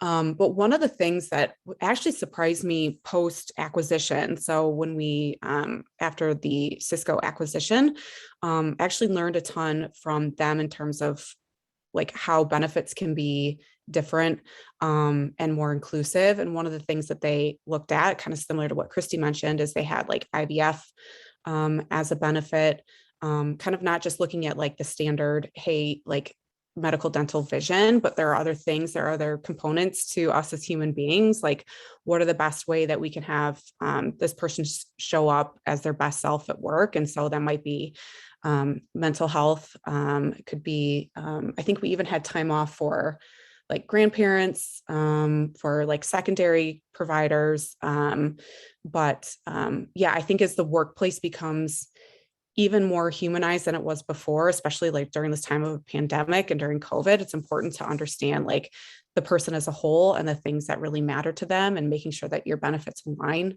with us as human beings. So they're evolving at Blumira. We're still pretty young, but I'm fortunate to have that experience in places like Duo and Cisco, who I think were really innovative in that regard. Cool. Wow. There was a lot of mic drops there, and I want to like touch on like 1,000 things that you just said in that comment. So that was awesome. I think one of the things just on a tactical stuff from a PTO perspective, obviously people say, hey, there's unlimited. There's also, hey, 3 or 4 weeks. The other two things that I've heard recently that are interested is some people have a minimum vacation policy. So you need to take at least 2 weeks of vacation per year. And then also I heard of another company recently giving a range. Hey, at least take 2, maximum 4. So it gives some parameters and guardrails for people to live within, and just make sure that people are taking time off. So there's a minimum, and then there's also a maximum. So people have the expectation, oh, maybe 10 weeks of vacation is too much. And so what I've learned is nothing clarifies like clarity, and people like understanding kind of like where the guardrails are.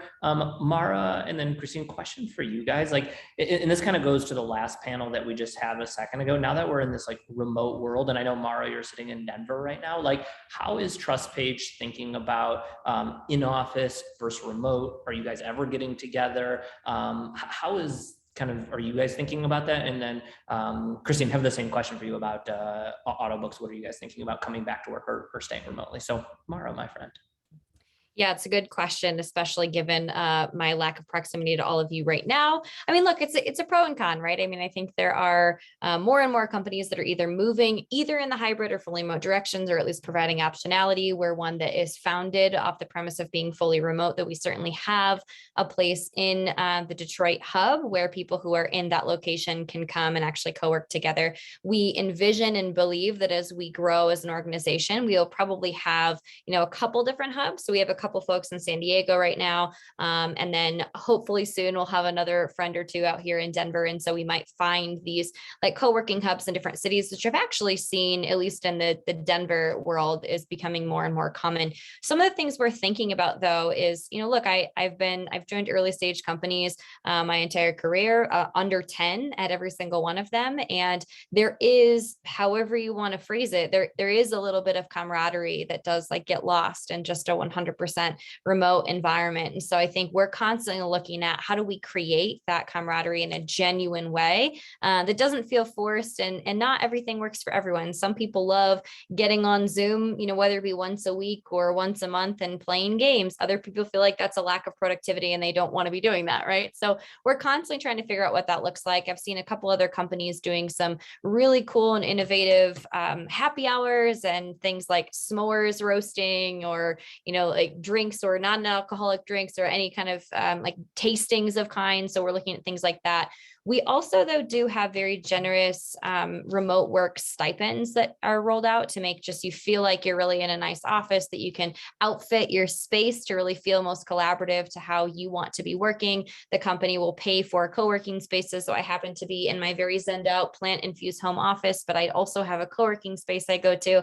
And then we have our first company retreat at the end of this month, actually, where we are flying everybody out, COVID pending. We're doing all the rapid tests and all those things at the end of this month. And so we're hoping to do more of those minimally to a year, it's looking like. We got some advice from an investor that really we should be looking at that minimally a couple times a year. So I'm excited to see the fire that gets brewed from all of us being in the same space, but consistently something where we have to look at how do we continue to get better at and more effective for bonding, collaboration, communication, and doing it in an authentic way too.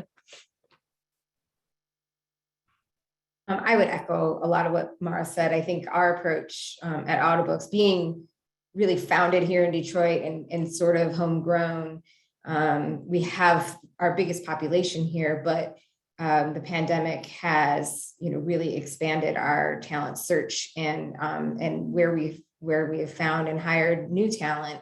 And so that's created this desire to, one, not just create a headquarters where the majority of people report in and everyone else is an afterthought, but to look for centralized areas. We already have space in Austin. We did initially, and now we're expanding that. Utah is another area that we're looking at, a hub, and we may have a couple of others that might grow in the next year. So I think that similar approach of we're going to have co-working spaces or hubs. We're going to make those available where it makes sense to make them available. And we're going to continue to do hybrid or remote work on a voluntary basis. So I come in, 2-3 days a week. Some people are here 5 days a week. Some people come in 1 day a week to Detroit. And we just, everyone figures out what works best for their own schedule. And I see that continuing here at Autobooks. Cool. That's super helpful. And a lot of the conversation that we've had so far has been focused on like, how do we attract top talent? How do we bring people into the company? I want to shift the conversation a little bit while we have a few minutes left here and talk about how do we keep the best people and talk about like retention. And so Courtney, I'll pass it over to you. Just curious if any like best practices that you've had at any past experiences or how you're thinking about it at Blumira, really not just about attracting the best talent, but thinking about like, what is the strategy around retention and making sure that the best people are happy and staying there and doing their best work? Yeah, good question. I'll say I'm a big fan of surveys. And so I know like I probably get a lot of eye rolls when I send those out at Blumira, but it's the best way and they're always anonymous for people to share their candid feedback. And so it's a great way just to understand kind of how are we doing as an organization, and then even more importantly, what's potentially missing. So it always gives us the opportunity to fill in some gaps. Maybe if people don't feel tied to like the mission, they don't fully understand maybe what our culture and values are. But I'd say one of the other things as far as retention goes is there's an effort to make sure that people have the opportunity to, I guess, and we're kind of at an advantage being such a small startup, but where we have ongoing conversations, usually these take place in like the one-on-one sort of format. And I think that one-on-one time is so sacred for each individual to have that conversation with their manager every week. But that's where a lot of, I think, topics bubble up. You know, for us, we want to be able to provide people with sort of like this path to promotion, whatever that may be, is understand like what are their career goals? How do we get them on that right trajectory? How do we support them in their goals for, again, whatever's next to them without too many limits? So you have to be in this role for a certain amount of time. We often see people moving from one team to the next. Maybe someone in one department finds a passion in, you know, product development. And so we're, again, deliberate about setting up those opportunities for people to grow and learn and explore. And again, I think those like asking questions and making sure that you're constantly checking in in whatever format you want. Again, surveys tend to work for us. But yeah, making sure that you understand where your employees' heads are and that people are happy, and happy people will tend to stay. So that's really kind of what we're focused on right now.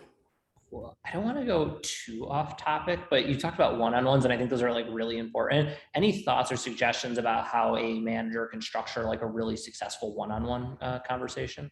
Yeah, I'm sure a lot of people here have heard of manager tools. That's always like a great sort of blueprint to use, where you're sort of dividing up the time in those one-on-one conversations. I think that as long as they're consistent, so whether that's weekly or bi-weekly, but you're giving designated time to multiple topics. So where you're able to share feedback in both directions.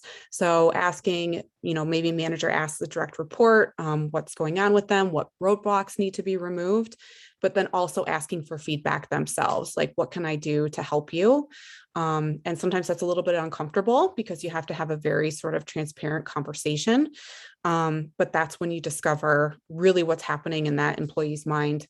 So you can kind of divide up that time however you want. But again, I think having that time set aside and not just sort of having a casual conversation of like, hey, what's new? So sharing feedback openly, talking about roadblocks that need to be removed, and then also talking about that employee and their specific growth within the organization are some really important topics. Cool. That's great. And one of the things that you touched on earlier, I think is really important too, is talking about career path and progression.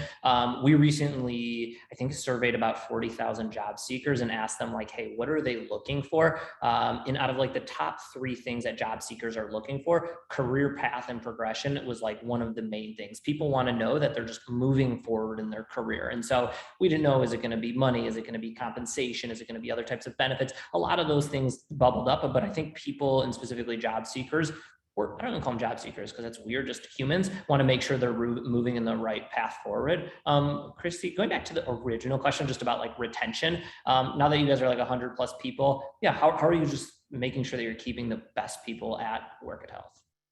Yeah, kind of to echo Courtney on the survey front, I think it's really important to give people the opportunity to give feedback both anonymously and with their direct manager.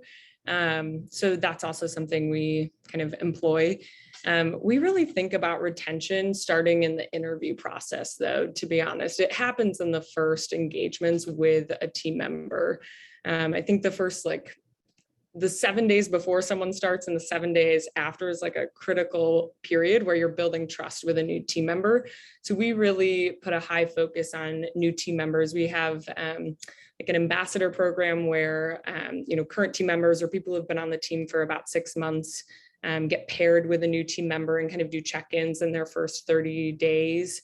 And we try to have it be, someone in a totally different role in a department they'll probably never engage with, so that you can kind of have a friendly face that's, not in your day-to-day maybe. And then we also like to set up really consistent check-ins in the first 7 days where we introduce what we call scorecards. So it's self-evaluations where new team members are saying, hey, these are the things I understand to be where I need to really, be focusing my time and training. And this is how I feel I'm performing in these areas. So it really puts new team members in the driver's seat of communicating how they're doing in their kind of training and onboarding.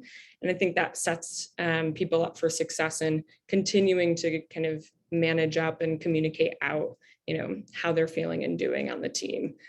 So I know that might feel like a bit of a punt to focus on training and onboarding for retention, but it really does start early on. So that's kind of where we focus a lot of our time and energy.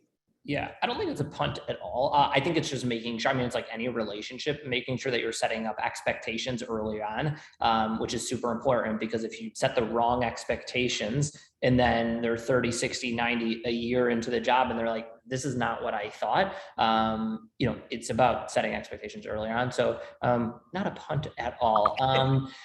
Yeah, I think it's really important in the startup space too, because people's jobs truly do change every 90 or 180 days. So it's not as much of a let's build really curated career pathways for an operations associate or a business development rep, because everyone has to come with a sort of flexible thinking. And if they're not equipped to communicate well, then it's, a career pathway or ladder that someone can climb is not really going to do much, because the ladder is not going to be the same in 30 days.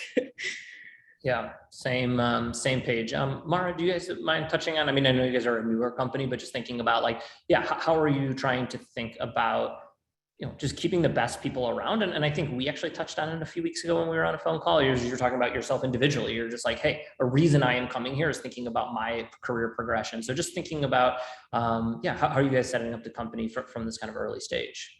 Yeah, I think that the fact that you even brought up my own personal connection, I was reflecting in this conversation and thinking, why do really good people stay in roles? And it's usually because there's some connection between the impact they feel like they can make and the impact that it's creating in their own personal world is directly applied to or connected to the impact that they're able to make in the role or in the company, right? And so, I think a couple things. I think the one-on-one conversations are super helpful. In my past life, I had a very, very incredible mentor who would always have conversations that were kind of passed to the company. And in some ways it feels a little taboo to have those conversations, but it actually kept me around longer because he was always having these conversations with me around, I want you to think about what your next, not your next job, but your next 2 jobs really look like. And how can I help you? And how can we help you to really build the skill set you need? And I think the other thing, when I think about even having scaled the last startup and being there for 7 years, especially when you're really small, like we are, and you have, 12 people, the roles are really general. And over time, as you grow, everybody starts taking on these specific pathways and becoming more and more specialized. And so your best people are usually, more often than not, creating their own pathway. They're creating their own roles. They're shaping what they want their role to be. They're identifying a need. They're filling it. They're becoming a rock star at doing the job before it even is a job. And so I think the more that you can, especially from the beginning, which is where I think actually the training and onboarding is super helpful, is aligning that person's personal why to the company why and the company impact. Ryan, you know, when we were talking about my own personal career path and progression, it's because I know and trust that the CEO is aware of all these other projects I have in my field. And we have open conversations about how my role in my current job is actually going to help me translate into some of those other things that I'm doing in my other life and vice versa, and how those all become this really integrated biofeedback loop. And so we use I don't know if anybody's heard of it, but we use Salesforce's model of V2 Mom, where we have a company-wide mission, goals, measurable objectives. We have them for each team, and then each individual has them. So there's a lot of different ways to create that alignment. But I think the more you can connect the personal to the big picture, the more you'll keep people at the company. Awesome. And this is actually a last question for everyone. And Christine, we'll start with you, and we'll do like a little bit of self-promotion here. So we're going to end this about 5 minutes early, just because at 4 o'clock there's a virtual career fairs starting. So I know there's a bunch of people in this Zoom call. I know there's people watching on broadcasting. So just want to make sure giving people time for a bathroom break, getting ready for the career fair that goes from 4 to 5 o'clock. As a side note, there's about 500 plus jobs that are posted. So people are hiring and looking for amazing people. So Christine, quick question for you about Autobooks is, one, if you don't mind touching on that retention piece, because I think it's really important at Autobooks. And the reason I think it's important is because the leaders at the company started another company years ago, and people have just followed them just because they're great people. So they've retained them not only at one company, but like multiple companies. So one, if you don't mind answering the previous question, and then we're going to do a little self-promotion. If you don't mind talking about Autobooks, what are you guys hiring for? What are you looking for? And any last plug? And that's going to be it for today. So we'll start with you, Christine, and thanks so much for coming. Yeah, sure. Thank you. So for retention, the ads, I agree with everything that has been talked about, whether it's the onboarding piece and the career development piece. And we're working on all of those here as we grow. The ads, I would say, is that we have implemented a regular watch of market value and salary, because at the end of the day, we do all still work to get a paycheck. And so we want to make sure that we're aligning to market pricing the way that we want to, which for us right now is a little bit above market in certain key roles. And then the other thing I will say that we're focused on for retention is leader development. Invariably, when you grow and you grow very quickly, people rise into leadership, but that doesn't mean that they know how to lead the way that the company and the culture want them to lead. And so we do quarterly leadership development, where we're basically using that as training for, this is how we want you to lead through this particular type of issue. This is the type of thing that we want you to keep an eye out for. So that's very important to our retention strategy. Positions, we're a tech company, so we have all sorts of software engineering, security engineer. We have lots of those roles, but we also have some in account management. Banks are our customers, so anyone that would have experience working in and around the banking industry is of interest to us, or the payments industry. Digital marketing for small businesses is probably our other big area for hiring. So all of those are posted on our purpose jobs page.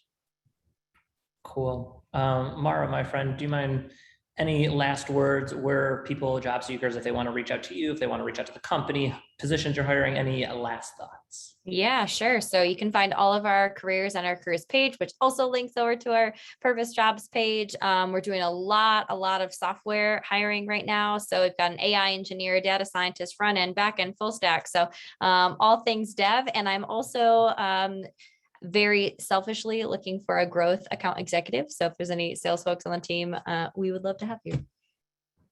Cool. Kristy, my friend.